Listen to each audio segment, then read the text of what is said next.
Pengantar administrasi niaga. Topik ke-31 dari 60 topik. Mempertinggi motivasi dan kepuasan kerja. Bagian kedua. Membangun keahlian karyawan. Perusahaan juga memberikan berbagai bentuk pelatihan untuk mengembangkan berbagai keahlian dan keterampilan yang diperlukan karyawan dalam bekerja. Suatu studi yang dilakukan oleh perusahaan konsultan ternama Ernst & Young menyimpulkan bahwa perusahaan yang melakukan investasi dalam berbagai program pelatihan terhadap karyawannya menunjukkan tingkat kemampulabaan, profitability, yang lebih tinggi daripada yang tidak. Beberapa jenis pelatihan yang diberikan untuk karyawan antara lain, 1. Keterampilan teknis, karyawan harus dilatih untuk menangani pekerjaan rutin sehari-hari misalnya bagaimana menjalankan mesin, menyelesaikan tugas administratif, menggunakan program komputer terbaru, dan sebagainya. Semuanya membutuhkan keterampilan tertentu yang harus dilatihkan pada karyawan agar mereka dapat menangani pekerjaan yang diberikan kepadanya. 2. Keterampilan pengambilan keputusan. Karyawan juga perlu diberikan pelatihan untuk dapat mengambil keputusan yang tepat dan menggali ide-ide baru yang berguna bagi kemajuan perusahaan. 3. Keterampilan melayani pelanggan. Keberadaan pelanggan yang loyal akan sangat menentukan keberlangsungan hidup perusahaan. Oleh karenanya, pelanggan harus dapat diperlakukan dengan baik agar loyal terhadap perusahaan. Oleh karenanya, teknik untuk dapat melayani pelanggan, atau customer services, dengan baik perlu diberikan kepada para karyawan. 4. Keterampilan keamanan. Keterampilan untuk menghadapi situasi darurat, menangani mesin, dan peralatan dengan aman atau menangani bahan atau area berbahaya, atau safety skills, perlu diberikan kepada karyawan, khususnya mereka yang ditugaskan untuk menangani pekerjaan yang memiliki tingkat risiko tinggi. Pelatihan ini selain untuk menjaga keselamatan karyawan juga untuk menghindari tuntutan karyawan jika yang bersangkutan terkena kecelakaan kerja. 5. Keterampilan hubungan dengan manusia lain. Hubungan baik dengan manusia lain, baik dengan rekan sekerja ataupun dengan pihak di luar perusahaan, perlu terus dibina. Untuk ini, karyawan perlu diberi pelatihan tentang teknik bagaimana berhubungan dengan orang lain dengan baik. Kemampuan berhubungan baik dengan orang lain akan meningkatkan kesatuan tim kerja dan mempertinggi kepercayaan yang diberikan oleh pihak lain. Evaluasi kinerja.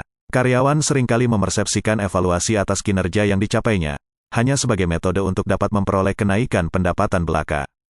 Jika kinerja dievaluasi oleh atasannya bagus, maka ada harapan untuk naik gaji. Jika terjadi sebaliknya, maka ada kemungkinan akan menurun pendapatannya. Namun, sebenarnya fungsi evaluasi kinerja lebih dari itu. Proses evaluasi kinerja juga dapat dipakai sebagai sarana untuk mendapatkan umpan balik dari karyawan dan juga untuk memberikan arahan bagi karyawan untuk meningkatkan kinerja mereka. Suatu evaluasi seharusnya dapat dipakai untuk mengenali kekuatan dan kelemahan karyawan dan potensi apa saja yang ada di dalam diri karyawan, yang dapat dikembangkan untuk kemajuan perusahaan di masa depan. 1. Membagi evaluasi dalam beberapa kriteria.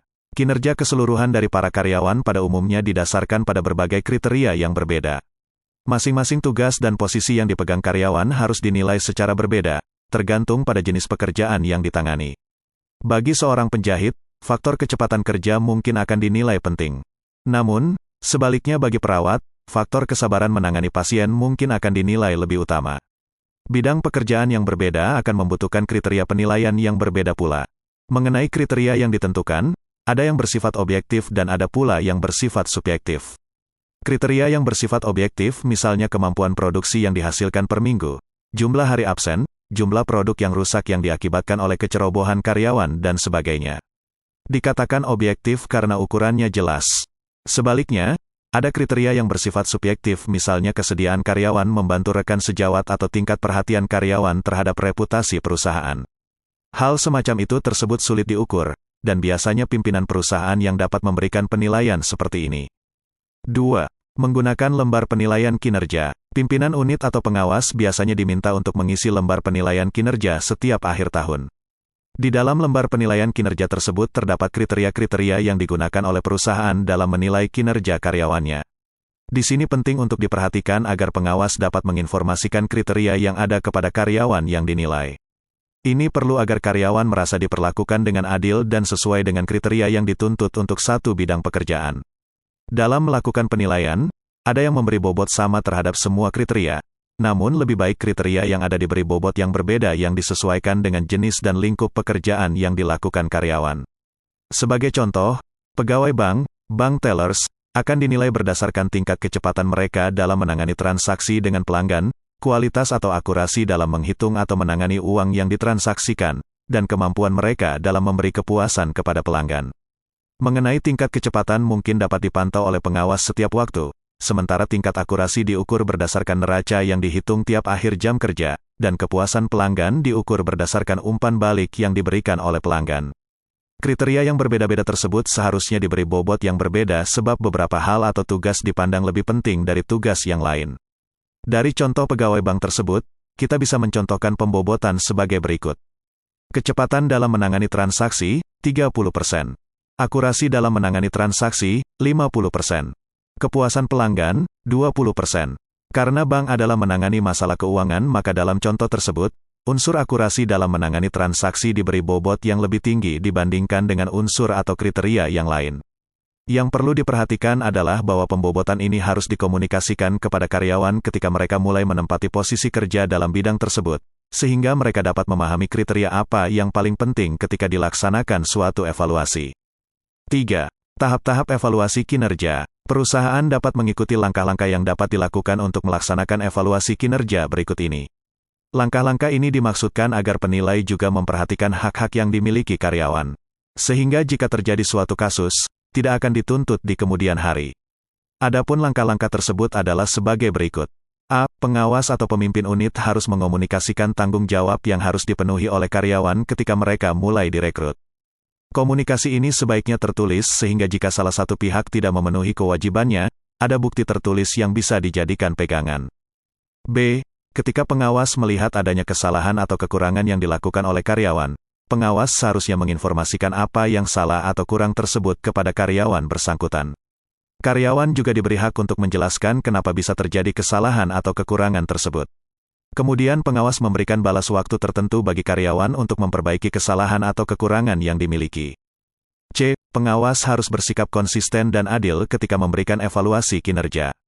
Jika terdapat dua orang yang melakukan kesalahan yang sama, kedua-duanya harus menerima hukuman yang sama pula.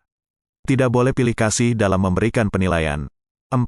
Tindakan terhadap hasil penilaian kinerja. Setelah penilaian kinerja selesai dilakukan, pengawas atau pimpinan perusahaan perlu mengambil tindakan untuk menindaklanjuti hasil penilaian kinerja yang telah dilangsungkan. Jika seorang karyawan memperoleh nilai yang bagus dalam evaluasi kinerja, maka dia berhak akan pengakuan atau bahkan promosi jabatan.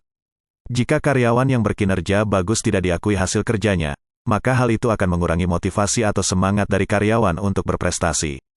Jika ada karyawan yang memperoleh hasil yang mengecewakan, maka pengawas harus menyelidiki kenapa hal tersebut bisa terjadi. Ada yang sifatnya sementara, misalnya kinerja buruk terjadi karena adanya masalah rumah tangga karyawan. Atau karena sebab yang relatif permanen, misalnya karyawan tersebut memiliki hobi mabuk-mabukan, yang lebih sulit untuk diatasi. Terhadap karyawan yang berkinerja buruk harus diambil tindakan, di antaranya adalah dengan memutasikan ke tempat kerja yang baru, memberhentikan sementara waktu atau memecat mereka. Jika hal tersebut tidak dilakukan, karyawan yang lain akan kehilangan motivasi untuk berkinerja bagus yang pada akhirnya akan menurunkan produktivitas perusahaan secara keseluruhan. Itulah materi pengantar administrasi niaga topik ke-31 dari 60 topik. Subscribe dan like, agar Anda mendapatkan update tutorial lainnya. Bagikan juga link video ini, agar teman lain juga mendapatkan manfaat channel ini. Sampai jumpa.